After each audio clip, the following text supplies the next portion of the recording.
Hello, welcome to the How to Be an Expat podcast. I'm your host, Kelly Boyle. I am from the US, living in Lisbon, Portugal, and working as an expat coach. And this podcast is all about conversations with other expats from all over the world about their experiences. We share our stories and have a conversation together. And my hope is that others who are either thinking about moving abroad or already living abroad can find some inspiration and some help facing the challenges that we all face as expats. So, in this episode, I sat down with Yara Gamal, who is a life coach who moved from Egypt to the Netherlands 8 years ago with her family. And together we talked about changing careers, the concept of home, and being okay with not completely belonging in a new place. So I really enjoyed this conversation with Yara, and I hope you do too. Enjoy. Thanks for taking the time to talk with me today. It's my And pleasure, actually. Thank you for having me here. ah, sure, the pleasure is all mine. I always enjoy talking with you. And so, just to start with, I was wondering if you could introduce yourself. Well, as I was telling you before, I'm a very diverse person. My name is Yara Gamel. I'm originally Egyptian and I've been living in the Netherlands for the past 8 years, along with my husband and son. And to your surprise, I came to the Netherlands with a baby, a little infant. He was this big. And then now he is an international child, like speaks Arabic, English, and Dutch. He celebrates Ramadan and celebrates Christmas. He's very international. So, Amazing. yeah, um, I'm also a life coach, and that was after a huge, long journey of switching between careers. Um, yeah, and I specialize in helping people like me who feel different, don't have their voice on, and struggle a little bit with finding their purpose in life. Yeah, which is, yeah, perfect for you given that you have that experience. And Yeah. what what were your expectations when you were leaving Egypt to move to Europe? What do you remember what were your expectations when you made that change? Well, actually, that's a great insight and a great question for me. When I was moving to Europe, I was so young, so much younger than now. I was 28 years old. And I was thinking, about movies where people move to foreign countries and they succeed. They do everything. They have it all. They get, like once they pass through the airport doors, opportunities jump right in their ways. And they become like successful, famous, and rich, everything, like everything they wished for. And I thought that would happen to me. And I didn't know that it is actually a journey that you have to work. And for the first year that I was here in Europe, I was so depressed, because I had this idea in my head that I would forget how to speak Arabic Mm, because I didn't speak Arabic with anyone but my husband.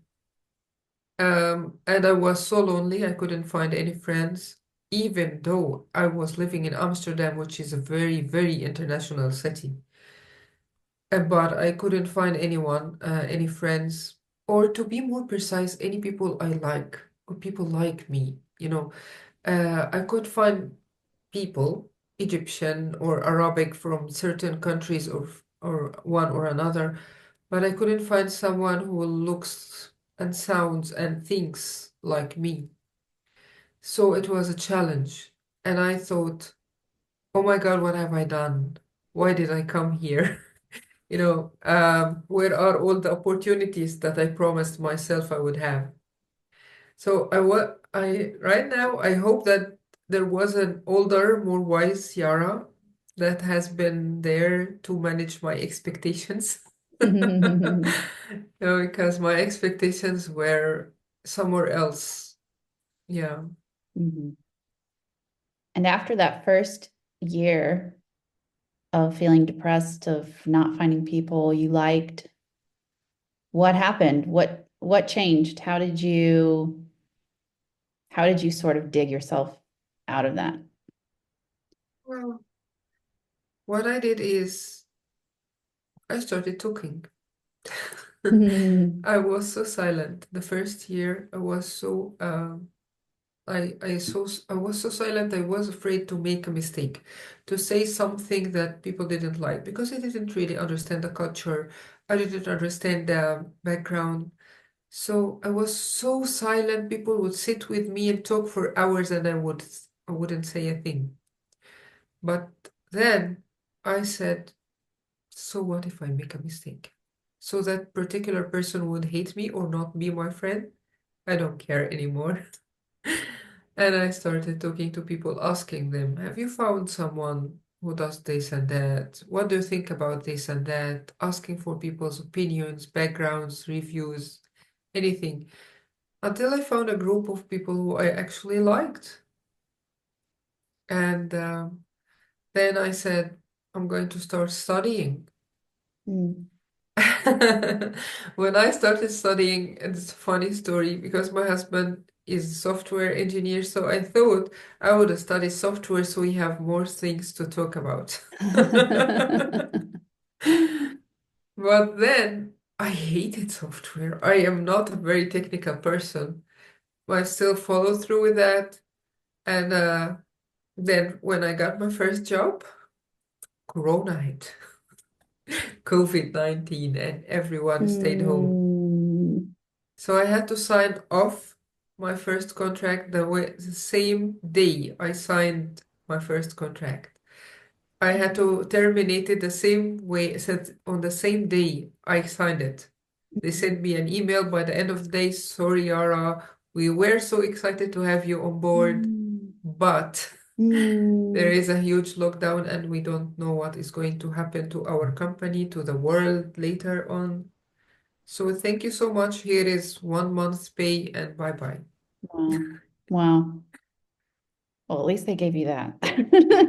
Yeah, I bought a car with it. Oh, silver linings. Yes, exactly.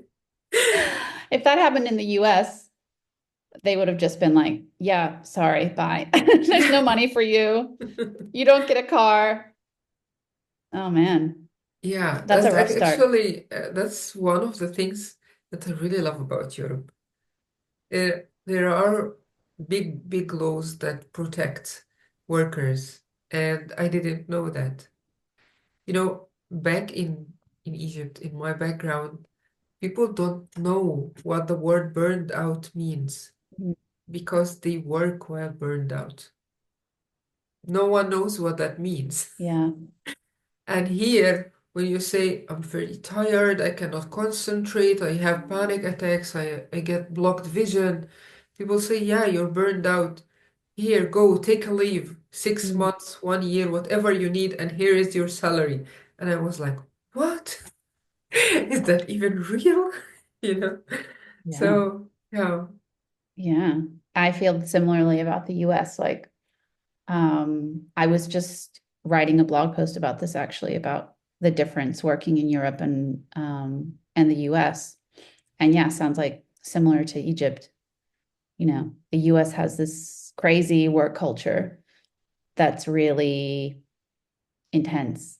And I was working long hours, 60-hour weeks. And yeah, I didn't know what burnt out was. Like no one was talking about that. I think today people are recognizing that a bit more. And I think COVID had a lot to do with that actually. But at the time when I was working and I was sort of just out of college, I didn't know I was burnt out, but I was burnt out. Yeah, and yeah, it's amazing that in Europe they learn to recognize that and they give you time off. I do remember that happening with some of my coworkers still, even though in Europe they set up the conditions so that you don't get burnt out. It can still happen. people have things going on in their personal lives as well that sort of stress them out and start entering their work lives. Companies are typically very sensitive to that. Yeah, tell me about it. I have been through a burnout myself here in Europe, and actually, they were very, very understanding. No, so I didn't expect it because I didn't know what a burnout means. Yeah. And now that I do, I wish that I never get it again. Mhm. Mhm. Yeah. Yeah. So you went through a career change, right? So you Yes. said you were looking and becoming a software engineer. What, yeah, what did you do before and why did you decide to change? Well, in Egypt, I did get a master's degree in civil engineering. So I was a civil engineer. And like I told you, when I came to Europe, I thought new life, new opportunities. And I didn't really like being a civil engineer. And I really discovered that it was not my dream. It was my father's dream. Mm, And I lost him when I was 10 years old. So I took it on my shoulders. Okay, I'm going to achieve it for you, Dad. Like I will do it.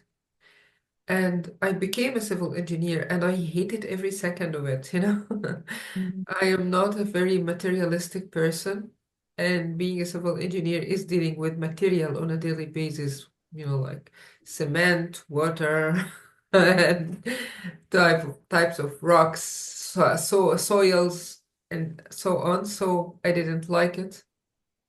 And when I came here to the Netherlands, I thought, okay, I have an engineering background. I'm a very analytical person. I can work with numbers. So why not learning software? And again, I'm not a technical person. mm, So it's like for me, it was a self-discovery journey, where I learned about myself. Every time I do learn something new, I learned that what I like and what I dislike. And then after years, I got this job at a social media company where I was working for the sales team. So what happened is I got to learn how to do advertisement on this social media platform and call clients and tell them how to do advertisement. So I had to learn and then teach it to others. And that's where I shine, mm, talking to other people, being helpful, giving tips and advice. And I really liked it. I really hated the sales part as well because it felt pushy, and that's not like me, like to say, "Come on, buy from me. I know what's best for you." I hate that. mhm, Anyway, so that's one big, like light bulb moment for me. I like talking to people. Meanwhile, my husband was working for a company that gave him free coaching for him and his family. So I started being coached. mm, And while being coached, I kept discovering stuff about myself. I discovered that I never learned to say no. And because of the huge cultural differences, I would not say no, not to offend anybody, but people around me would say no easily. You know, it's okay. It's out of my comfort zone, so I'm not comfortable with it, so no. I learned also that I like talking to people, but I don't like sharing and I don't like giving advice. mhm, Because when I give advice to people, it feels more superior and it drives people away.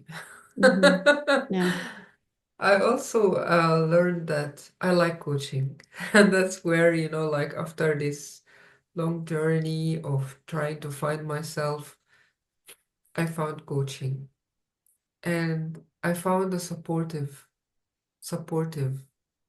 environment where I could grow. And that actually makes me now very grateful, like, because when I told my husband, I'm going to leave my day job and I'm going to coaching, he was like, really? All my friends were like, really? Hmm. But then when I did it, oh my gosh, she went through with it, and then everyone was there cheering me on, like, Yara, you are pursuing your dream. This is huge. Continue doing it. So for me, what was a huge change in my life is when I kept getting laid off, like Mm. COVID, and then after the COVID, the social media platform, they laid me off because they were decreasing number of workers. And then I worked in a third company. I got laid off because I got burned out and my contract ended. So they Mm. said, we're not renewing with someone with a burnout. And they actually have every right to do that. Mm. So when I was getting laid off a lot, there was this huge light bulb moment for me. Okay, Yara, you pursue something, you succeed in it, but what do you really want? Mhm. Mhm. And I discovered that I learned so much about the culture and the people around me, where I became soaked into the Dutch culture, but I still didn't understand myself, So I came to terms with how direct people are, why they are so nice, why they say no, why they say yes, but I still didn't know what I want. Mhm. And that's what actually drove me here today. Mhm. Mhm. Self-discovery journey. Yeah. I think we've been on a slightly similar journey because I also did basically what my parents wanted me to do. It's a little bit different, but still influenced by the parents.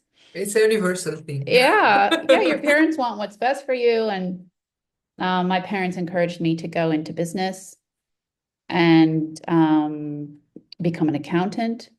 I didn't become an accountant. I went into marketing and sort of found my way into data analytics. Sort of similar to you, it's like we find that we're good at a lot of things, but just because you're good at something doesn't mean that it's what you want to do. And and then I also had insights about myself through these jobs, you know, and found out that I really liked the management part and the people part and talking to people one on one and helping them solve problems that I couldn't solve for them, which is very much coaching. It's like Yeah. I also don't like giving advice.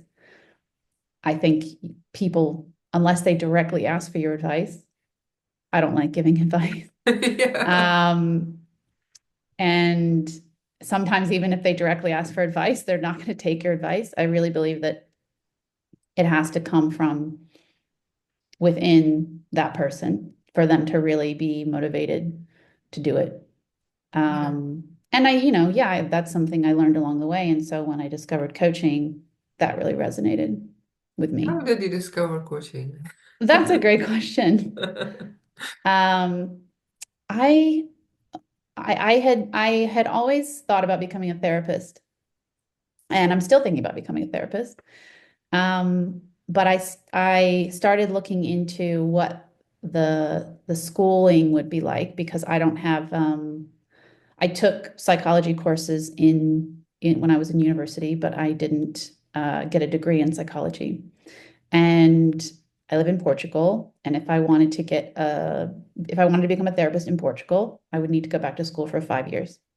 Wow. And so I thought, that's quite a lot of time. I don't know yet if I want to commit that time.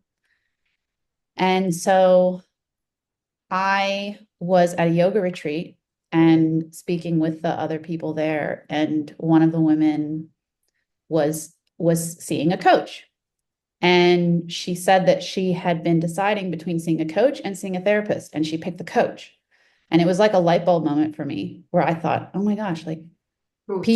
people will see coaches instead of therapists. And it was like, yes, for certain things that are appropriate for seeing a coach, yeah, people will see a coach instead. And so I had sort of previously thought that, coaching was sort of looked down upon in like therapy communities and things like this because less regulated. Yeah. And I think it's, to be honest, it's competition. It's competition. So in some scenarios. So Yeah. that was the first time that it sort of like that planted the seed in my mind about coaching. And then another woman from the retreat actually coached me for a few sessions to practice something she had just learned. And she, the topic I brought was trying to figure out like how to proceed with a career change, like becoming a coach or a therapist, because I had also just been laid off, Okay. like just like you. Um, and so that was my introduction to coaching. And then the action plan that I had coming out of those coaching sessions was finding program, starting the program, deciding, and then going from there. And that's how I found the program, Erickson, where we met Yes. and had our class together. So, wow, you followed through with the plan. I followed through with the plan. So the coaching worked. Yes, it does. It was hugely helpful for me. And do you think you would be a coach if you hadn't left Egypt? No, Hmm. I don't think so.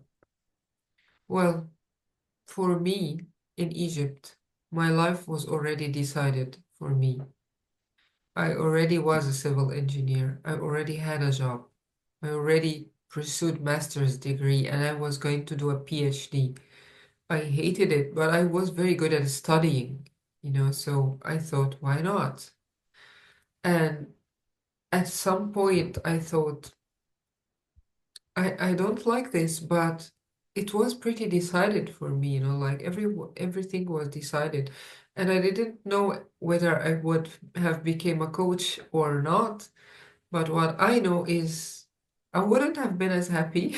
Mhm. At first, when I left Egypt, I always thought of myself as Egyptian. But now I don't think of myself as Egyptian anymore. I think of myself as a dual citizen. Mhm. I'm no longer I no longer abide by the rules, the societal rules, like the social rules. And they think of me there, wow, you've changed, you're so different. First, let me tell you a story. So my first visit to Egypt was after 2 years, after I've been in the Netherlands for 2 years. So I went to see my mom, my brother, and my family. And when I went there, everything was looking so different. So in my apartment in Amsterdam, I would be very minimalist, like put in a sofa and a table and that's it. In my mom's apartment, we put chandeliers, carpets, tables, like side tables, more sofas and chairs. And I kept thinking to myself, this apartment is so busy, it's crowded. Oh my God, how do people walk here? And I thought to myself, Yara, you were raised here. Like this is how you were raised. This is where you were raised. This is my mom's apartment. So I felt like I didn't belong. And I was so scared because I didn't belong to Egypt. And then when I was thinking of going back to the Netherlands, I started calling it going back home. Mm. And that was also another huge light bulb moment for me. So when I'm in the Netherlands and I say I'm going to Egypt, I say I'm going back home. And when I'm in Egypt, I'm going to the Netherlands, I say I'm going back home. Mhm. So where is actually is home? And I learned that home is not a place, it's a definition. It's where you feel most comfortable, Mm. nostalgic, happy, safe. And I feel that way in both places. So home for me became a concept, not a place. It became a definition. And now I'm proud to say that home is where I go because I have all these things with me. Mm. So I think whether I have lived in Egypt or moved to the Netherlands, the growth journey started when I started questioning. And I started questioning everything when I got out of my comfort zone. And my comfort zone was in Egypt. Mhm. So I stepped out of it.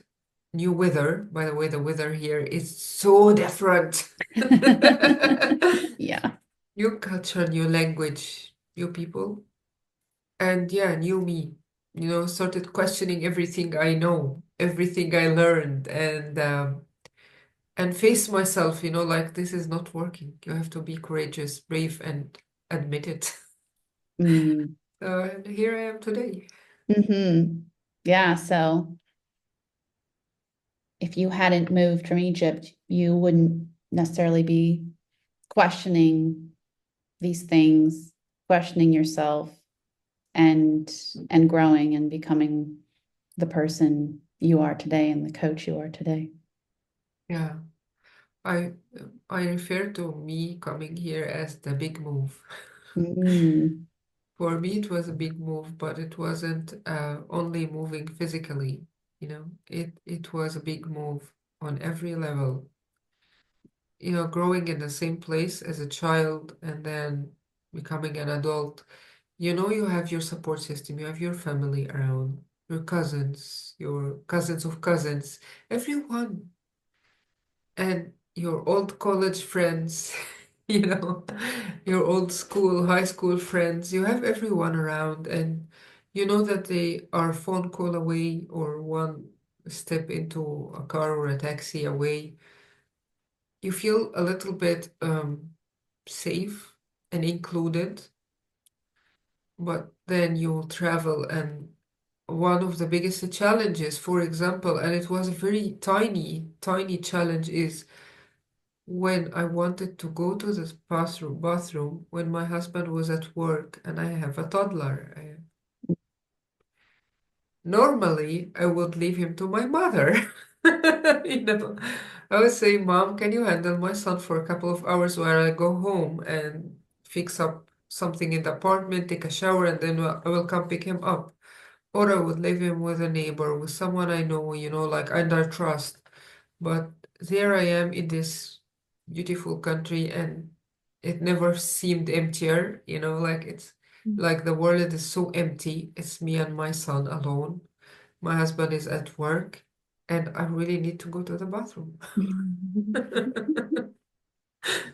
So, Yeah. like sometimes I would leave the door unlocked and I would keep talking to him Yeah. from behind the door, like I had to come up with things. I had to Yeah. come up with ideas that I never thought this teeny tiny thing would be a challenge. Mhm. Another example, I remember it was so funny when I rode the bus for the first time. And there is a button that you click on to get off the bus in the next station, but I didn't notice it. And I Mm. didn't know. And in Egypt, you would just move to the door beside the driver and you say, I'm getting off next station. So I did that. And the driver said, Ma'am, please don't talk to me. I shouldn't talk while I'm driving. Mm. I said, but I need to get off. Please, I need to get off. And I started, like begging him to stop the bus. And then there came this very nice old woman. She said, darling, press that button. Oh. Like, and I didn't know what I was doing. And people were like looking at me like I'm an alien, like, you don't know how to press a button. I didn't have it. It's a simple piece of information that I never really had. I never had to encounter. So, like the tiniest problems became huge challenges just Yeah. because I had to do it all alone. Yeah. And you're not only alone, you're like isolated in your own mind because you're new. So you are not just alone in a place where you understand the cultural differences and the language barriers. No, you are alone and new. It's like two things, Hmm. two terrifying things. Like, Yeah. so I had to do it. And yeah, for me, these were the biggest challenges. So every time my husband came from work, and he would say, "Hi, how was your day?" I would burst into tears. I would Mm, say, "My day was horrible. It was horrible. I had to work on Google Maps, and then my mobile phone jumped off my hand because I was pushing the stroller of my son, so it got broke. It was broken all over." And oh my God, what a day! You're you have to watch the road and pushing a stroller so the mobile. No, like another day I said I didn't know how to push the button on the bus and I cried again and he was like, "Honey, you're learning." mm-hmm, He's very positive that way, like you're learning. So next time when you go out, you will push the button on the bus. You mm-hmm, will be able to buy yourself a screen protector or something for your mobile because it will jump again out of your hand. But I was like looking at him and saying, "Nah, you don't know what my struggles. You don't know," because he had a job. He had every mm-hmm. day he woke up, he went to his job, he came back, and I was still having to figure it all out alone. You know? Yeah, yeah, yeah. I know that feeling too. I moved with a partner and he started working first. So he was gone during the day, and I still had a few weeks before I was starting my job. And I've talked about this before. It's like I like kind of hid in the apartment, like I didn't want to go outside because Yeah. because of these things, because I was alone. I didn't know what I was doing. I didn't speak any Portuguese. And I thought, oh no, I'm going to do things wrong. People are going to get upset with me and I'm going to feel stupid. And yeah, these are all parts of just living in a new place and adjusting to a new culture. And you kind of just have to have a good cry and keep going. It's like having to learn new things can be hard. And It can be yeah, I difficult. swear, every time I came inside my apartment, out of the street, and inside my apartment, I say, "That's it. I'm never going out of the apartment again." But then the next day, like my son cries. I have to go get him, like to smell some fresh air, see some Hmm. other people than myself, and pick up something from the supermarket. Yeah, So I had to walk out of the apartment again and again yeah. until it became easy. And then, there is also this thing that happened in the first year where we only ate fish. Oh, why? Because I didn't know where to buy halal meat. Oh, okay. So, and I didn't know, and by the way, there is a huge community here where there are Muslims and there are mosques and people who practice, and it's fine.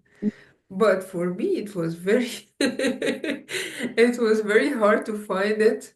So we only ate fish because it doesn't require to be halal to be eaten. So Okay. only tuna, salmon, and then one day I said to my husband, "Okay, we are turning vegetarians. I cannot eat more fish." You're like, I'm done. Yes, exactly. I'm done. I cannot do it anymore. Hmm.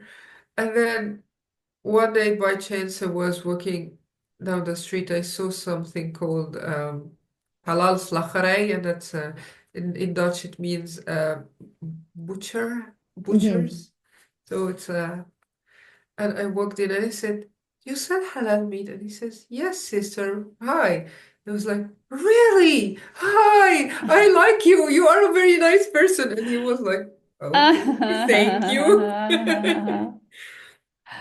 So yeah, it was because you went out of your apartment, you went out into the world and you walked by this halal butcher, and Yeah, otherwise you wouldn't have found it. exactly. Yeah. And yeah, it was a challenge. Again, I keep mentioning the tiniest stuff becomes the biggest Yeah. challenges Yeah, when yeah, you yeah. don't know where you go. Yeah, yeah. 100%. 100%. And then they all build on each other. It's like little things that build on each other. Exactly. Yeah. So you were talking earlier about making friends and finding people you liked. Yeah. How did you end up finding the people you liked? By finding people I didn't like. Well, I started first by talking to everyone, like I I started talking to people who are much, much older than me, and we had very, very different interests. So they would like she would tell me like I'm looking for a school or a university program for my daughter. I'm helping my daughter to join university, and I'm thinking, my son is just a baby. I have no idea what is that. Yeah. You know, everything was, I didn't particularly hate these people, but we had nothing in common. Mm-hmm. And so one day at my son's school, I was talking to him in Arabic, and I'm saying, "Let's go home, honey. It's getting late." And one other woman was standing there and said, "I know that dialect. You're Egyptian." And she said it in Arabic, and I was like, "Yes, yes, hi." So we have a lot in common because her son and my son, they go to the same school, and we turned out to be neighbors because, like school in the neighborhood. And yeah, I think that was a start. That was a huge start for me when my son started going to school. Um, so, actually, everyone kept telling me that when your son starts going to school, you will find a lot of people around you. But I was thinking, no, I don't want to wait. I want to find people now. Mm-hmm. And I did find a lot of people, a lot of very, very nice people, but they were not friends. They were acquaintances. And I think without them, I wouldn't have learned how to even look for a school for my son. Mm. What do So, you yeah. what do you think makes the biggest difference between those acquaintances and the people that you call friends now? Well, what makes the biggest difference is the choice. So, when I stayed in a very narrow circle and I didn't move outside of my comfort zone, my acquaintances had to become my friends because I didn't have a choice. But then when I pushed outside that circle and make it bigger and wider, now I know that I can choose to be friends with that person. I can choose to be just on an hello, hi, how are you doing basis with other people. But yeah, what really made that difference is telling myself that I had a choice and pushing out of my comfort zone. I kept pushing out. So one step, one leg in front of the other, and it goes. The thing in things happens. It takes time, and it takes a lot of grief and a lot of identification for yourself. You need to re-identify who you are. But after that, you find what you are looking for, what you describe as being home. Mm-hmm. It's a journey. My husband always says it's a marathon, not a sprint. Mm-hmm. Mm-hmm.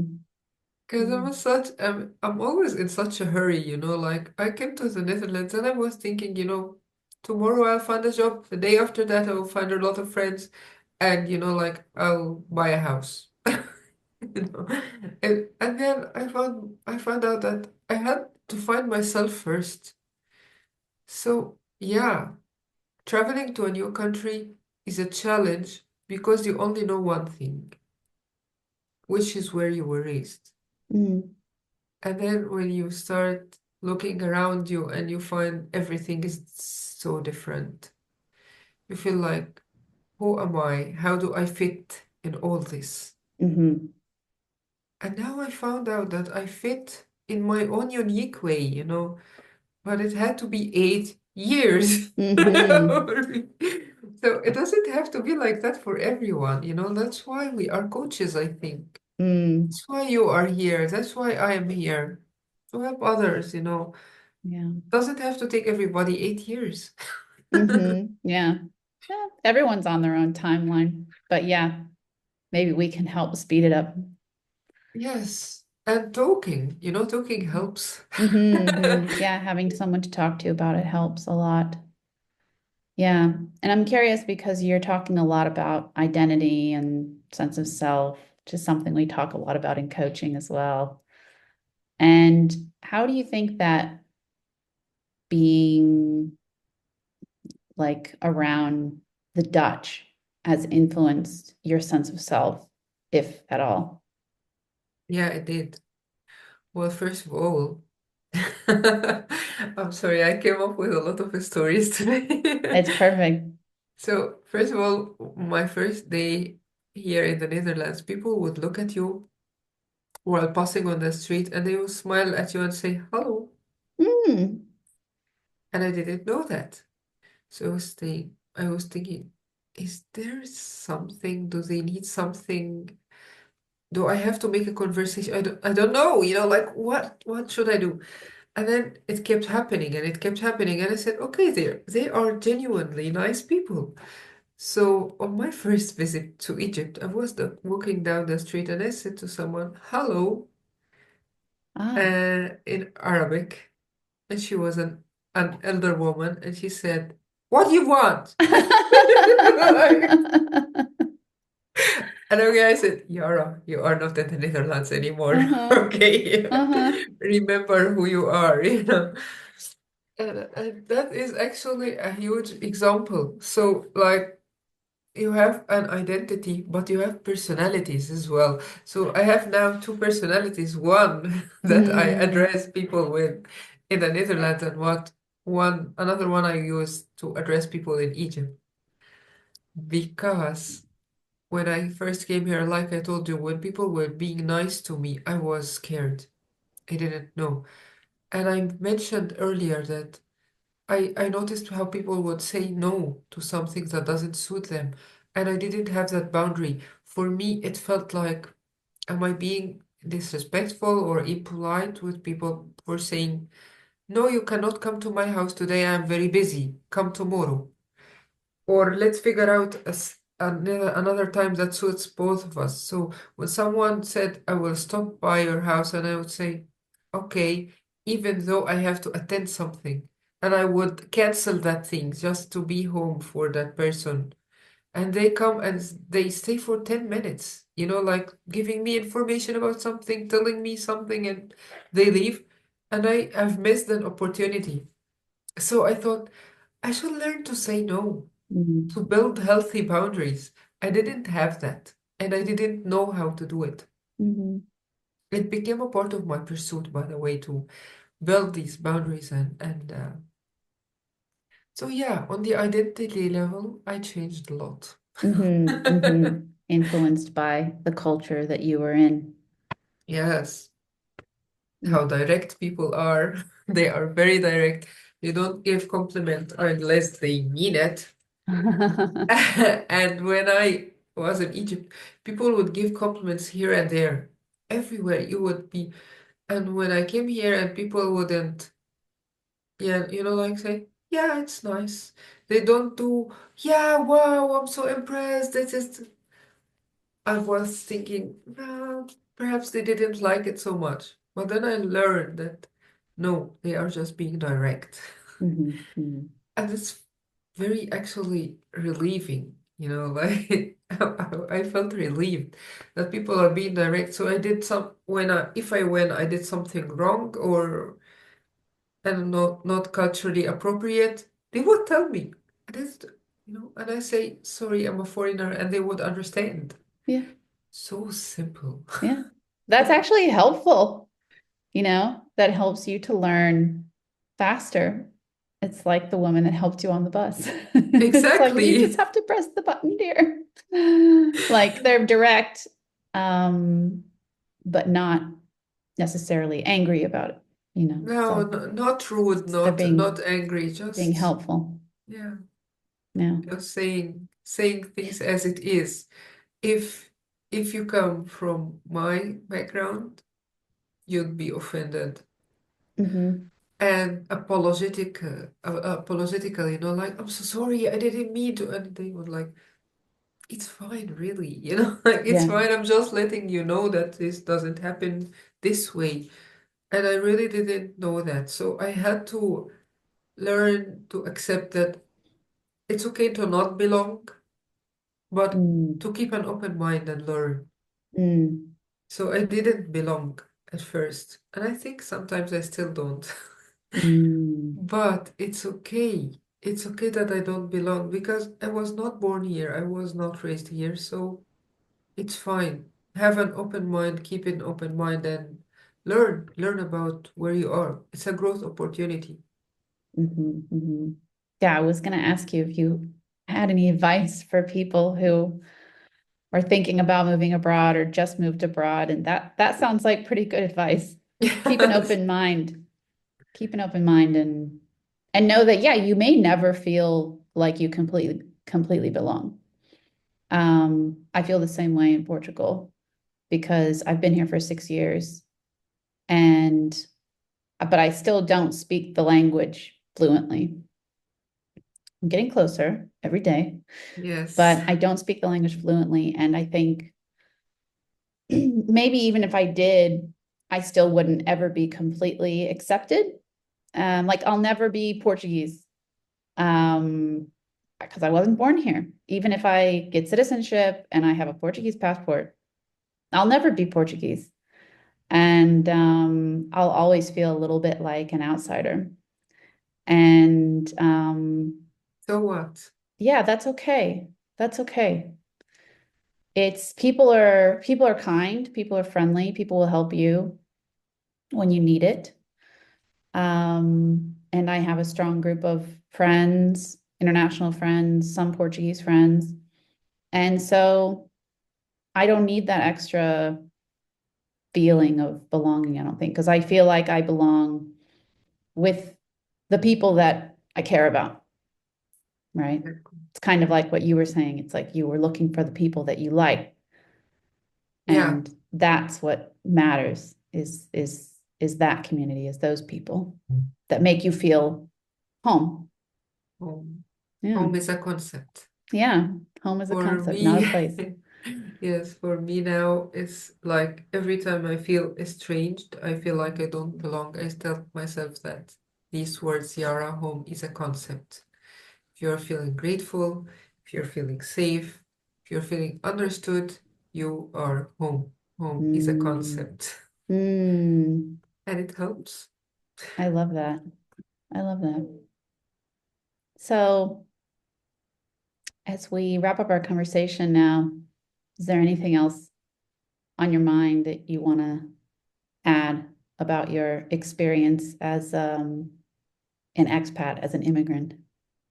Yeah, I do actually. I want to say that being an immigrant is a huge opportunity and a huge challenge at the same time. So, how about we keep it positive? The loneliness at the beginning and sometimes in the middle and at the end as well. But the loneliness, it doesn't have to be a barrier. You can enjoy your time alone until you find the right company. That's it. Yeah. Learning about yourself, learning to be with yourself. Yeah, these are important things. Yeah. And actually, every time you discover something new about yourself, it will take you one step closer to where you want to be. Yeah, absolutely. Very wise, always wise, Yara. Thank you, my friend. Thank you so much for your time today. I really enjoyed our conversation. Yes, me too. Thank you. Thanks for listening to How to Be an Expat. I'm your host, Kelly Boyle. If you liked what you heard, you can subscribe to our channel on Spotify or on YouTube at How to Be an Expat with Kelly Boyle. And if you're interested in coaching with me, you can find me at kellyboylecoaching.com. I'd love to hear from you. Thanks again for listening and hope to see you next time. Bye.